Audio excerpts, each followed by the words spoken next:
Assalamualaikum warahmatullahi wabarakatuh. Anak kelas 3, pada kesempatan kali ini Ustadz akan melanjutkan materi yang kemarin. Kemarin kita sudah membahas banyak hal, sekarang kita akan bahas yaitu terkait dengan menghemat kertas ya. Di sini jelaskan, jadi manfaat kertas sangat banyak ya. Jadi kertas selain digunakan untuk membuat buku, juga bisa digunakan untuk membuat permainan seperti layang-layang dan lain-lain ya. Ternyata kertas itu berasal dari mana? Ternyata kertas itu berasal dari pohon. Jadi pohon nanti kulitnya atau batangnya nanti digiling, nanti diubah menjadi kertas ya.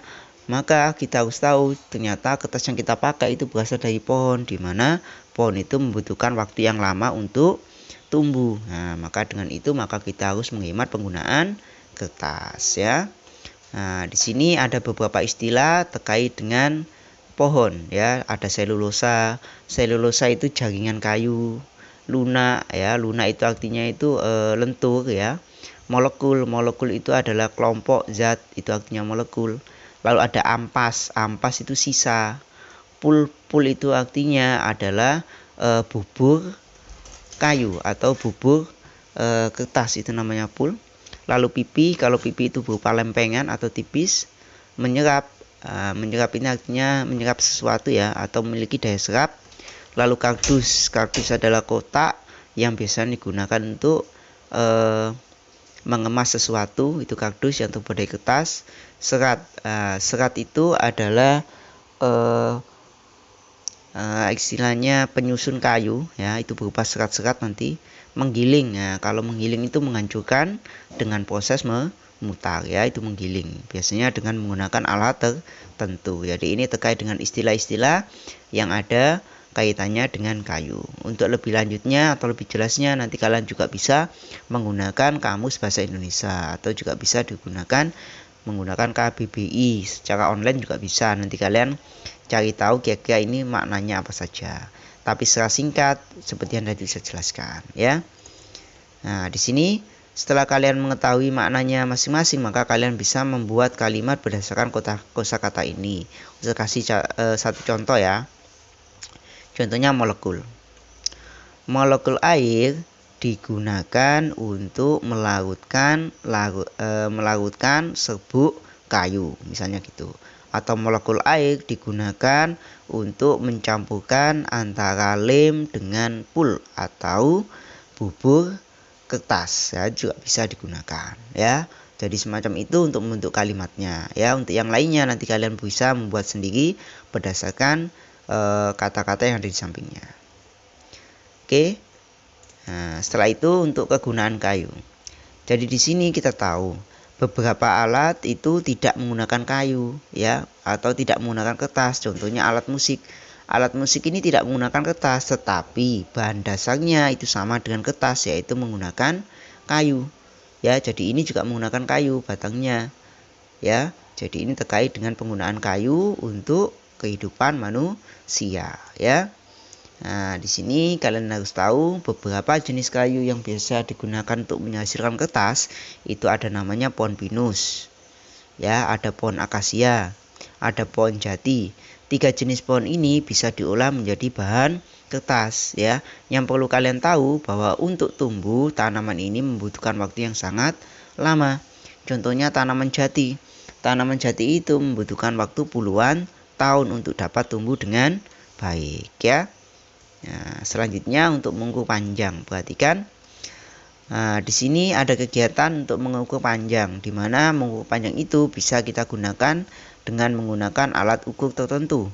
Ya, di sini ada beberapa hal, tapi nanti kalian ukur sesuai dengan alat dan kegunaannya. Ya, untuk ini nanti kalian bisa praktekkan di rumah juga nggak apa-apa ketika hari libur. Ya, di sini yang usah tekankan yaitu tentang alat-alat ukurnya. Di sini ada alat ukur meteran roll yang sangat panjang ya, lalu ada meteran saku, lalu ada meteran pita. Jadi ini adalah jenis-jenis alat ukur yang bisa kita gunakan untuk mengukur ya. Dan ketika kita mengukur harus menyesuaikan antara benda yang diukur dengan alat ukur kita ya. Nah, kalau yang di sini ini ada fungsinya masing-masing ya. Kebetulan kondisinya semacam ini kita tidak bisa melakukannya secara langsung ya, tapi kalian nanti bisa membayangkannya semacam apa ya. terkait dengan bendanya. Ya, contohnya ini tinggi badanmu.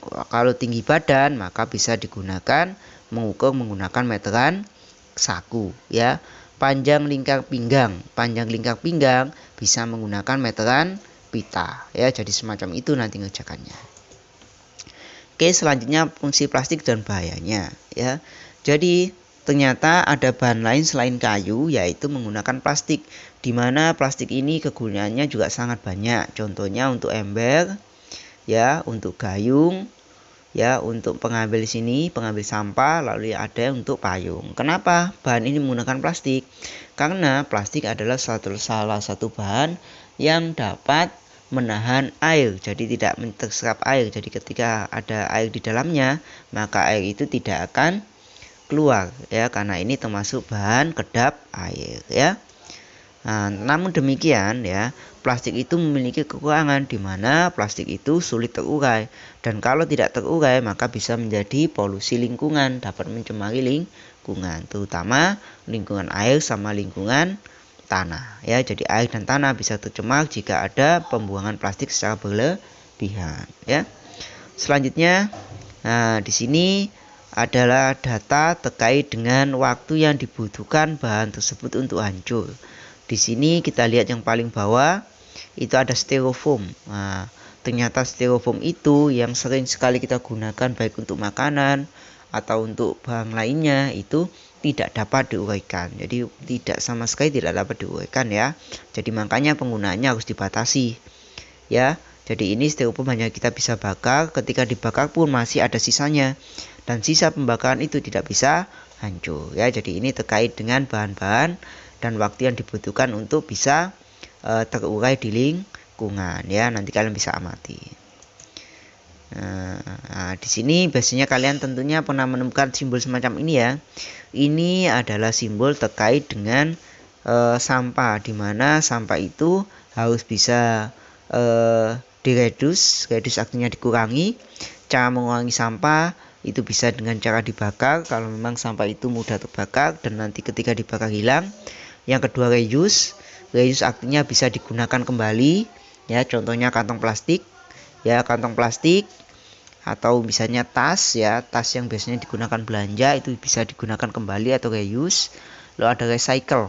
Kalau recycle itu diubah menjadi barang lain. Contohnya kalau kita biasanya makan mie instan atau bentuk kemasan dari makanan snack itu bisa kita recycle, kita bisa mengubahnya menjadi barang lain yang berguna, ya. Bisa juga untuk menjadi barang-barang lainnya, ya, atau bahan kerajinan.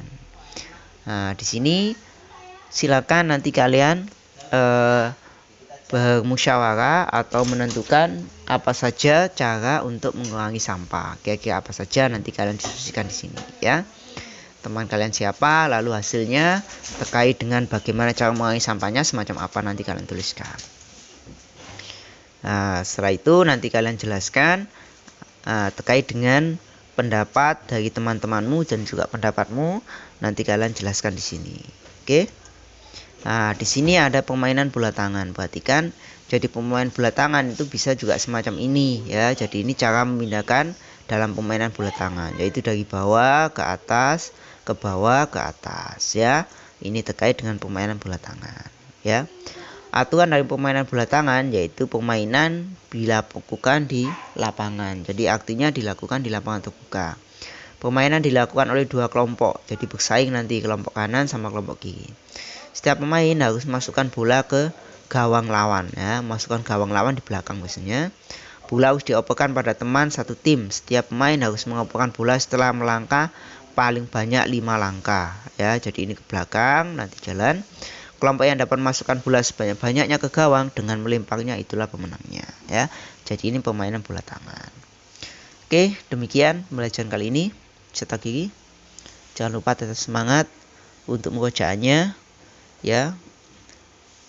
Untuk belajarnya cetak gigi. Wassalamualaikum warahmatullahi wabarakatuh.